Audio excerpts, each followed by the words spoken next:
Major chaos ensued in the gallery above Israel's Knesset after activists and the relatives of the hostages in Gaza threw yellow paint at the glass window of the Israeli parliament. During the demonstration which took place on Wednesday, some of the protesters covered their hands in yellow paint as well. The protesters conducted the protest to express their frustration towards Israeli PM Benjamin Netanyahu's administration, accusing the Israeli government of failing to ensure the speedy release of the hostages. These hostages have been held captive in Gaza following the October 7 massacre by Hamas in southern Israeli territories. In light of this, security personnel immediately confronted the activists and pushed them away from the windows. They eventually escorted the crowd out of the Israeli parliament. The video of the whole ordeal circulated online. The incident took place while the Israeli lawmakers were voting on a climate-related bill. During the demonstration, several opposition members in the plenum raised their hands in solidarity with the protesters in the gallery above.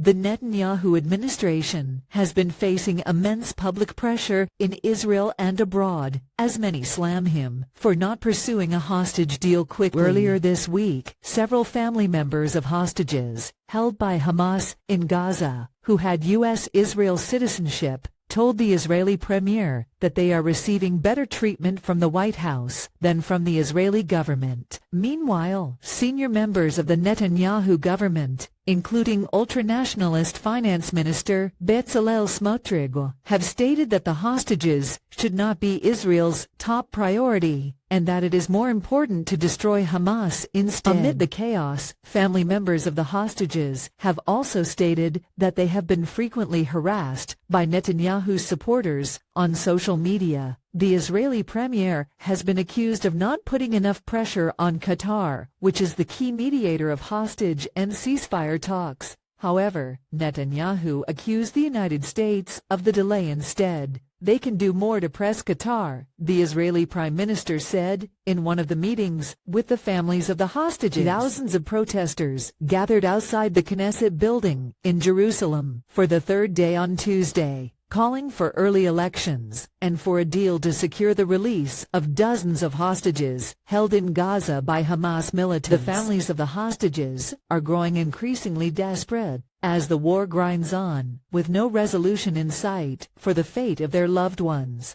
Demonstrations this week intensified, calling for a deal to free the captives. Israel and Hamas are holding negotiations on the hostages in exchange for a ceasefire, but the sides remain far apart on their terms for a deal. Israel says about 100 hostages remain in Hamas captivity after dozens were freed during a ceasefire in November. Hamas also holds the remains of roughly 30 others who were either killed on October 7 or died in captivity.